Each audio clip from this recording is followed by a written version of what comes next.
Netflix now, them folk, they are entering the games industry, which will not even almost certainly, it will certainly lead to consolidation. They're just going to start buying things. They've already started buying things, right? Like, I just said Netflix bought a studio. Mixed Media Gaming. Hey, welcome back to the Mixed Media Podcast. We just finished our movie segment and our end of the year stream. Irving just talked about It's a Wonderful Life, that's what it's called, and how it's a 5-star out of 5-star movie. I'll be doing a sort of year in review for the video games industry.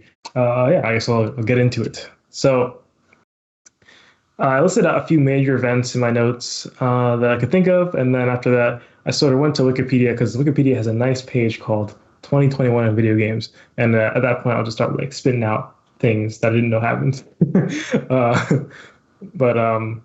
Okay. So let's start off. I guess one of the more interesting things was that the Epic Games versus Apple lawsuit finally got resolved this year. It started late 2020 and ended, was it March? Or something like that, maybe. And eventually the resolution, the background was that Epic Games sued Apple over having restrictions for in-app purchasing methods outside of what is offered by the App Store, right? So Apple would like that you use their own API for having in-app purchases, and then Apple gets a cut of that, right? I think it's 30% or something like that. And Epic Games wasn't really having that. Like, what if I want to use my own payment method? But that is against Apple terms of service as far as I'm aware. So Epic Games sued them on 10 different charges. I don't know what they all are, but I do know that Apple defended themselves successfully in court for 9 out of 10 of them. They were found guilty for anti-steering policies under the California Unfair Competition Law. So the California Unfair Competition Law is a very broad law, as the name suggests. So I'm not going to explain it because, like, there's many things. It's a very all-encompassing law that really is looked at by its sections, I guess, like some laws, yeah. Well, Nathan, the Sherman Anti-Trust Act is a very broad law. It literally just says, if you have too much power, this is a federal law, if you haven't heard of it. It says, if you have too much economic power, essentially, I'm paraphrasing, you are a monopoly. And and you basically can just sue, the federal government can sue that company on that basis. How we've gotten from there to now is kind of baffles me, but that is the state of the world. Apparently, specifically the Californian variety of I guess that is probably sort of just a more elaborative version of a national antitrust laws. But yeah, they basically said so essentially the result of the fact that they're guilty on this one charge is that Apple can no longer stop developers from informing users of alternative payment systems within apps. So before, I assume, I didn't actually know this, is that you weren't even allowed to say, like, hey, there are alternate routes of paying me as an app developer, but now you can, I guess. So that's the thing now. I still don't know if Fortnite's on the App Store. I don't know if that still exists. I don't know, because it was banned, right? I don't know if Epic Games ever rolled back the changes that they made that caused the ban, which was just having their own separate payment method. But I would assume it's back by now, and they just rolled it back based on the rulings. Tim Sweeney, the CEO of Epic Games, called it a loss. He did lose 9 out of 10, so sure, a loss for the games industry. At the same time, Epic Games, this is not something I guess necessarily relevant to this year specifically, but it's relevant to the whole Epic Games versus Apple thing, in that Epic Games versus Google is still ongoing.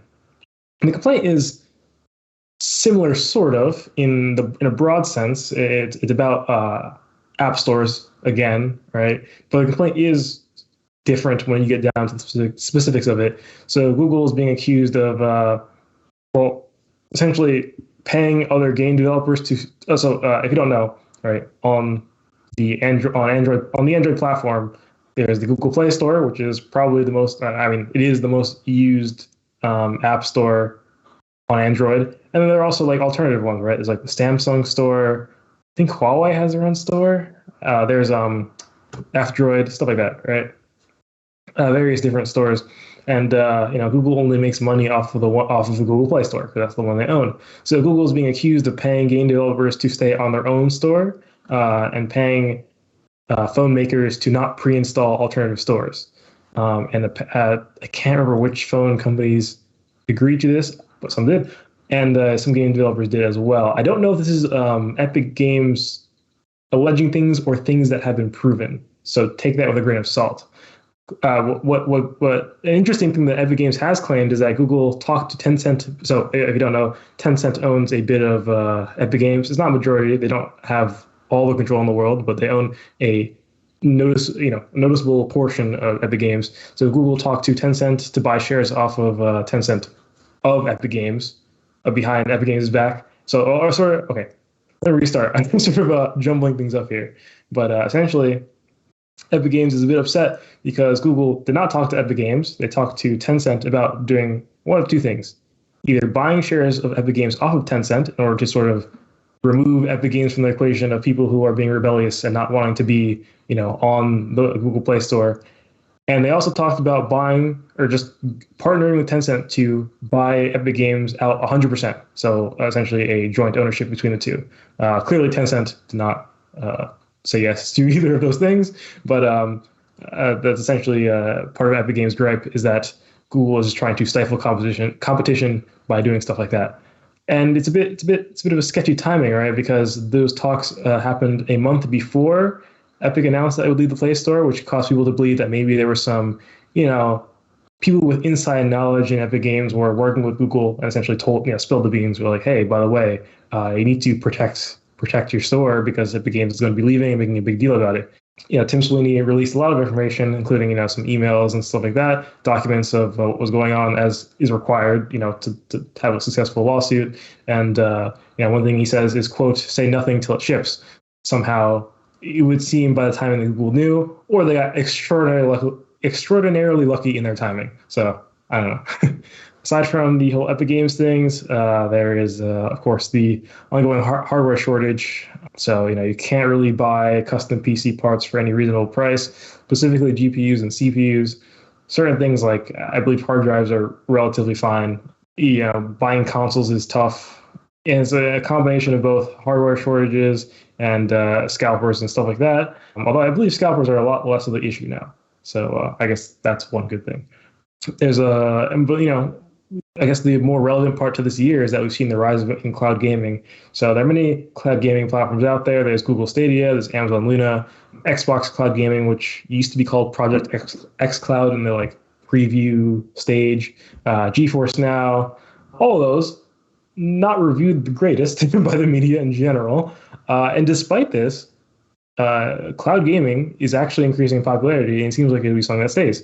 The reason being is probably just because, if you have no alternative, there's no alternative, right? If you don't have a computer and you want to play a certain game that you can't run on whatever you have currently, I mean, you're not going to be buying PC parts now, I'll tell you that much. You won't be building a full one. You could buy a pre-built, those are still very expensive. And no console, well, cloud gaming is still affordable, so maybe that's what I'm just going to go with. Can I interject for a moment? Sure. This is literally an example of exactly what I was talking about in my section. So if you're talking about transfer of ownership, that's literally lifetime what you're talking about. So you can no longer, because of the market conditions, you can no longer own your own PC anymore because of the market conditions. Although this might be somewhat temporary, maybe, transfer from that to ownership of your ability to cloud game, which becomes then a rent. Essentially, you're renting the service instead of owning it. So there you go. There's an example. Lifetime. Oh yeah, I do not like this at all. To be clear, this trend. I would much prefer it if people were able to buy the hardware they game on. Something to say for things like it's more efficient if you consolidate everything. And yes, that is true probably in most regards, and that things can be more efficient when you consolidate them. But when you consolidate them, you lose freedom over the things, right? That's a big problem, right? I mean, we've had some nasty, I think it's pretty self-evident. We've had some nasty issues with consolidating things in the past in various places. Yeah, it's kind of sketchy. I'm not looking forward to that. I'm hanging on to my PC for sure. You know, I could sell my GPU for $1 trillion right now because that's what it's worth, pretty much. But I will not do that. Hold on for dear life. Yeah. Yeah, cloud gaming rose in popularity nonetheless, despite the media reviews being bad. And the issues were essentially mostly the same across the board. Issues that seemingly cannot be resolved by current tech. Although I see and I have an idea in my mind of how it can be resolved. I'm just not going to say it because that is that's a trade secret for myself essentially. But issues with latency, issues with quality, because it's crazy if you do the math on how much data must be sent for, say, a 1080p video running at 60 FPS. It is quite large if it's uncompressed. It is, in fact, extremely large. I think it's something we take for granted because you watch YouTube and it's like, oh, it's 1080p, but it's also compressed like insanely, actually. If you want to do the math, right, I'm not going to do it, but okay, so like every pixel is like, what is it? It's 3 color channels. Each color channel is a byte, so 3 bytes per pixel, right? You have 1920 by 1080 for a standard resolution. That's a lot of pixels times, 3 bytes. You have to do it 60 times every second. So you multiply that by 60 for how much data you need to send per second on uncompressed video. That's really bad, essentially. For reference, I'm streaming this at 720p because of just how much data has to go out to different sources. So I'm not even streaming this at 1080. Twitch doesn't even allow me to stream at 1080, I think, currently. I don't remember. And it's very, very highly compressed compared to your normal YouTube video you'd see. That's why streams tend to look really bad compared to normal videos, which don't even look perfect themselves. So yeah, for sure. And it's just kind of an odd thing in an industry that highly values oftentimes visual fidelity. And it's like you're pushing the bounds. Companies are pushing the bounds of graphics, right?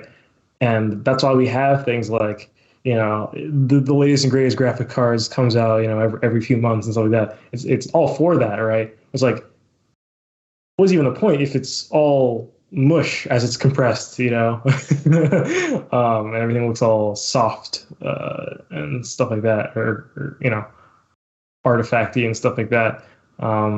It's kind of sad in some sense. Yeah, I mean that's. I mean, I think for some things it doesn't really matter, right? Playing chess, like, okay, I don't think anyone's, although I guess you wouldn't be playing chess on a cloud gaming thing. You could play it literally on your phone or whatever you're using to stream this on, right? You can play chess on it, so it's not really a big deal. But for games that still require more than, like Minecraft, for example, right? It is harder to run than it looks because the game is whack. I guess you could deal with. Actually, I don't even know if you could deal with compression. The game has. I feel like the graphics of the game have such sharp features that things would blend together in unpleasant ways if you actually, because compression tends to blur things, specifically, and stuff like that, other garbage. Yeah. Anyways, that's cloud gaming, and I think we can expect it to stick around for some time. It's worth noting that Google Stadia essentially seemingly failed. Despite this, it's very complicated. I don't entirely understand it. And Google plans to focus on apparently more on publishing. I don't know what this means. I literally just read this like a couple hours ago. I was like, all right, I did not know that. I didn't know that they essentially were semi-axing their Google Stadia division, sort of pivoting focuses, I guess is what you'll call it. Aside from cloud streaming, there was also the whole Activision Blizzard thing that is still ongoing. So if you don't know, the California Department of Fair Employment and Housing has sued Activision Blizzard over a supposedly 2-year investigation that claimed that Activision Blizzard's management has allowed and sometimes encouraged sexual misconduct, and the company is discriminating against women in hiring processes and I think some other processes too. I'm not too aware. I've heard about that. Yeah, it's kind of wild. I think this is perhaps the big, in terms of what people know in the gaming, people who are in the gaming community, is probably the biggest story of the entire year. If you look at it, It's pretty big even outside of the gaming community. If I know about it. Oh, you know about it, actually. Yeah. Oh, interesting. Okay, yeah, there you go. The stock price of Activision Blizzard has been tumbling ever since, significantly.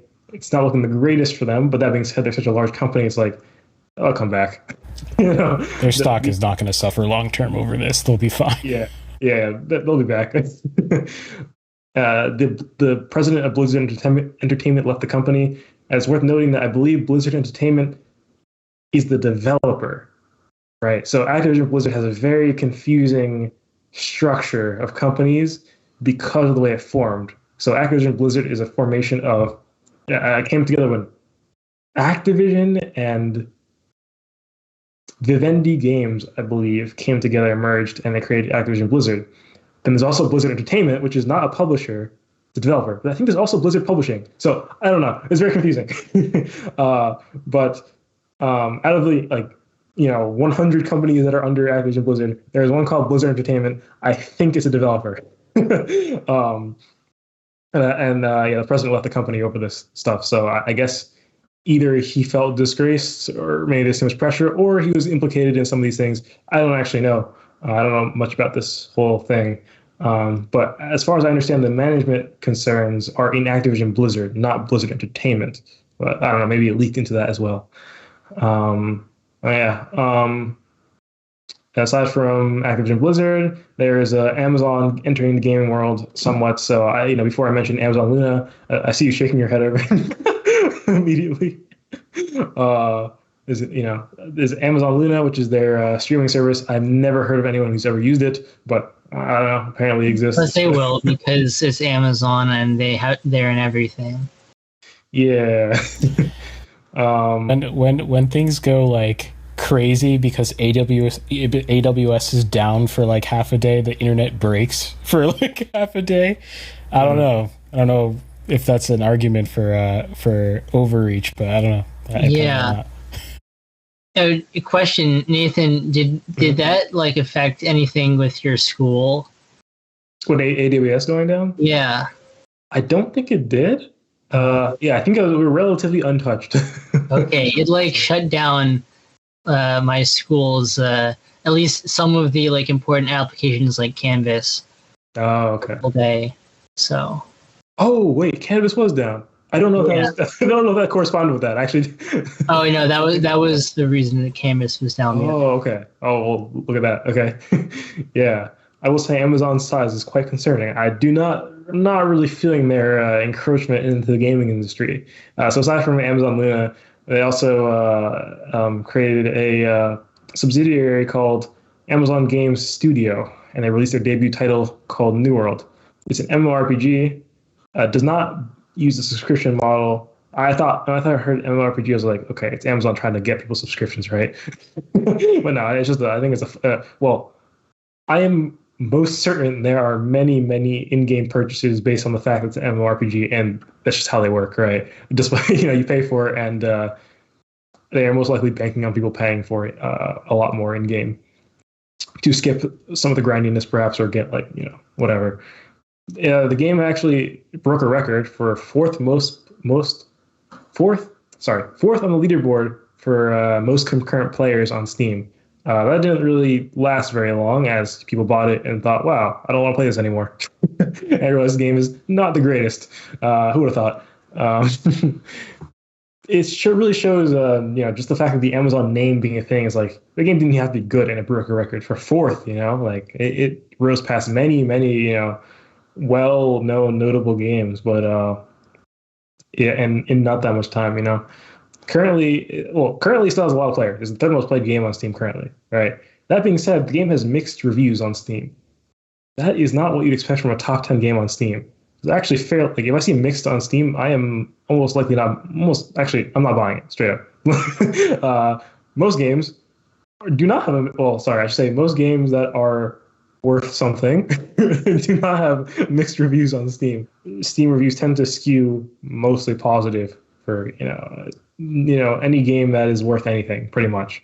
So see mixed is pretty concerning. You see mixed on games that are oftentimes old and abandoned, and you'll get, people really liked it at the start, and later their reviews became negative as people were like, this game's dead. Like, specifically if it's a multiplayer game, like, it's hard to get into. I can't recommend this. It's hard to get into a game with other people. There are not many people who play it. Queue times are long, whatever. But it's a new game, so it doesn't have that issue, right? I haven't actually read the reviews and what the issues are, but the fact that it's mixed is very concerning, I will say. And it actually kicked Team Fortress 2 off the top 10 most played games, concurrently on Steam for a moment. With the help of Halo Infinite, which also came out, it was third at the time. Halo Infinite promptly, it was not third anymore. I don't even know where it is. It got yeeted off the list quite considerably after the early game hype when it died down, essentially. But TF2 is back at number 7, so it grew back stronger because I think it was at 10. It was at 10. New World came out. I assume it went down to 11, and now I checked like a week later and it's at 7. So I don't know. Is TF2 not like insanely hacked and terrible to play at this point? TF2? I mean, if people still play it like avidly, I think there might be a small cheater problem I sometimes hear about, but otherwise, I played TF2 a little bit. It seems like actually a pretty well polished game. It just works, Nice. It feels like a final product, I should say. It feels like it's good. Although I never really liked it all too much. I think mostly because I was bad at it, but I didn't really. I was coming at it from a wrong approach, essentially, as an FPS. But now I know. Okay. Aside from Amazon, there's also Lucasfilms, who's also stepping into the games industry once again.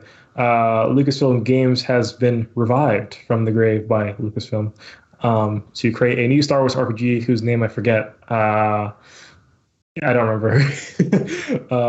Is this the one that Ben posted? Eclipse, right? Yeah. What is it? Eclipse. Star Wars Eclipse? Okay. Yeah, that. This is a big deal because not only is it, a Star Wars game is already notable, but also it shows that the EA exclusivity deal with Star Wars is gone. That used to be a thing. EA was publishing all the games for Star Wars. It's not a thing anymore. This game is actually published by Ubisoft, and it's being developed by Massive Entertainment. I can't remember what other games they've made, but they made stuff. They actually have a very long history, I found out. They've been owned by Vivendi Games, which eventually merged with Activision to create Activision Blizzard. Been owned by Activision before it was Activision Blizzard, so both companies, interestingly enough, and now Ubisoft. So and even before then, they were their own independent thing since I believe 1997, the late 1990s for sure. So they are certainly an established development studio. Although I believe they don't have many games, which is very, very odd. But however. And my last piece of news before we get to not news, sorry. Last piece of news, I guess. Old news. 2021 news, I should say. Last piece of 2021 news before I get to the quick facts from Wikipedia is that It Takes Two won the Game of the Year for the Game Awards.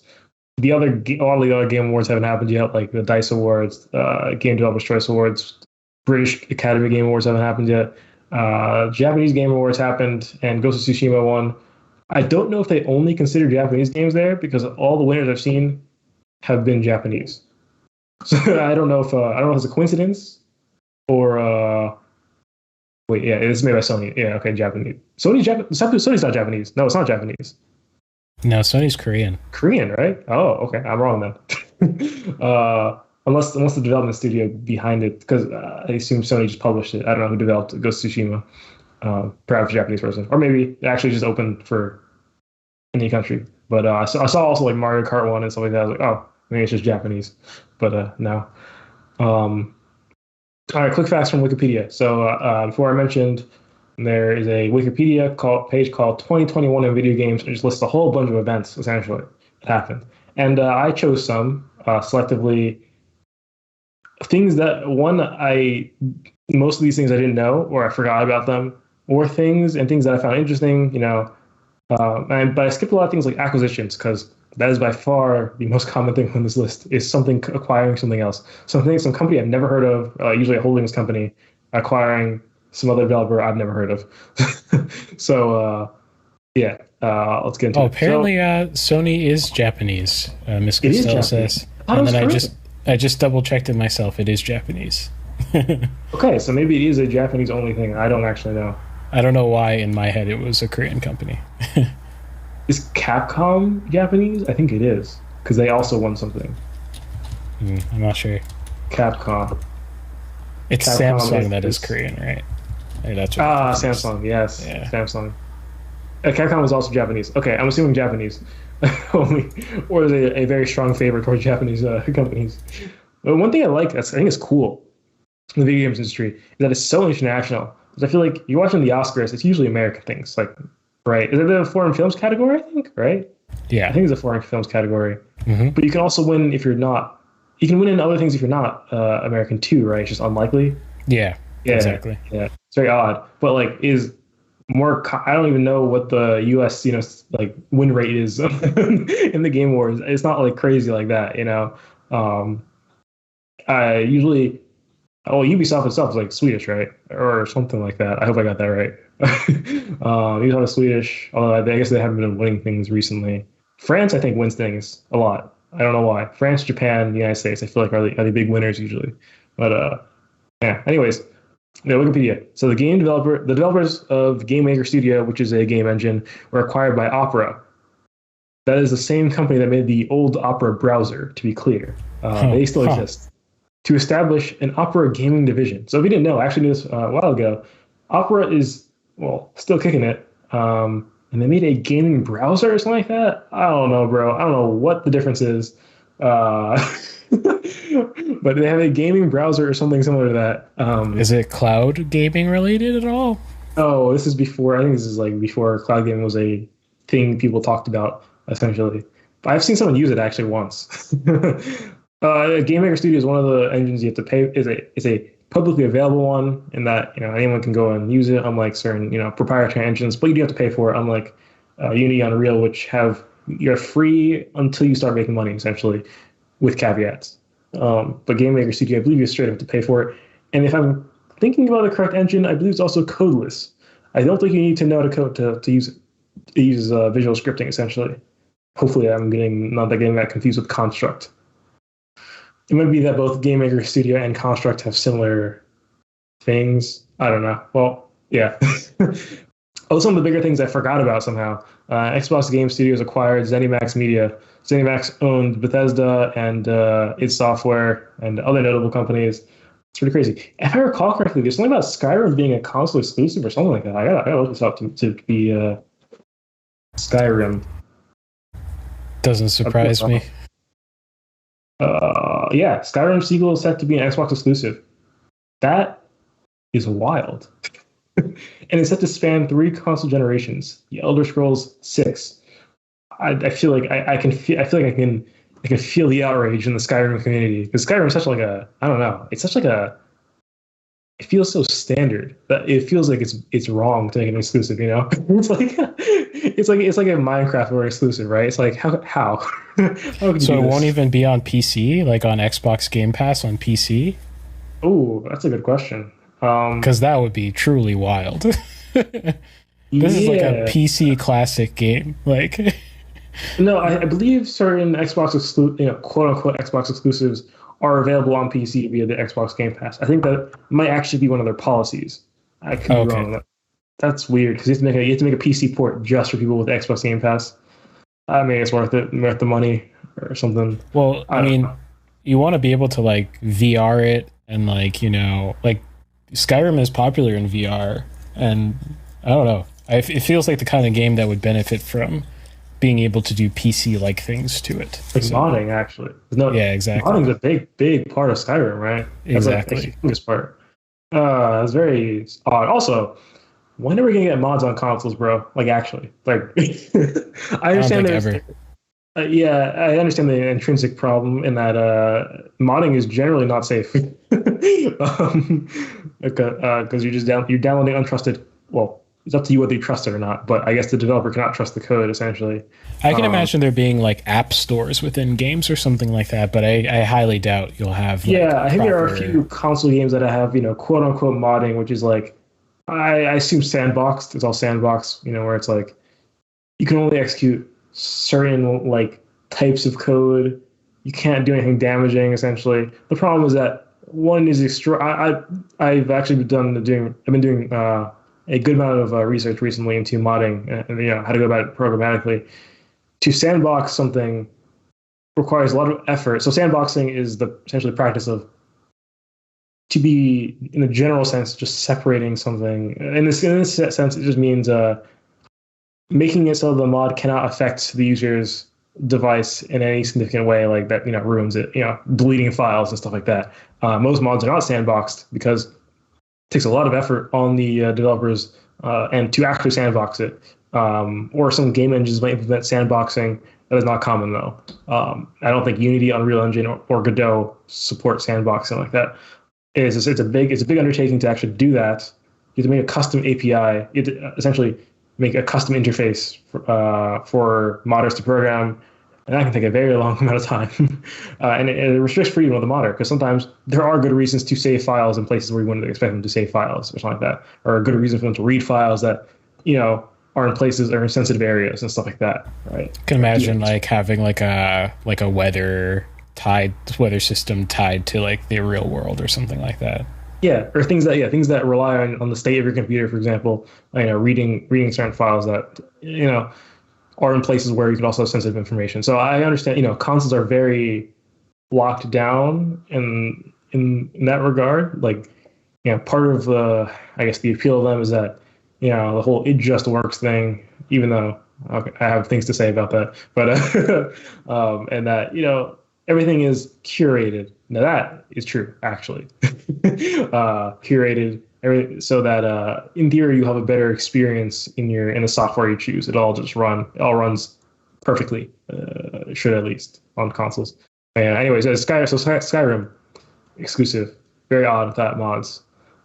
Yeah, aside from that, Sony and a company called Endeavor, which is a holdings company I've never heard of, have jointly acquired the Evolution Champion Series. So this is better known as EVO. It is a fighting games tournament that happens, I think, annually. It's kind of a big deal in a sense. I don't know what their plans are to do with it. I can only assume they'll inject Sony fighting games when those come around. Otherwise, I do not know. Oh, this is interesting. This is a crossover between the film and game industry. Is a documentary called Colette was made, and it was included in a game called Medal of Honor: Above and Beyond, which is a VR game I did not know existed, of a series I didn't know existed. It won Best Documentary in the Oscars, and is the first. Oh wow! First Oscar award movie produced by a video game studio. It's produced by Respawn Entertainment, creators behind Titanfall and Dirty Bomb. Is also published by Oculus as well. It's a VR game, so I guess that makes sense. It's a 24-minute documentary, so it's fairly short for a documentary, so maybe it's worth a quick watch.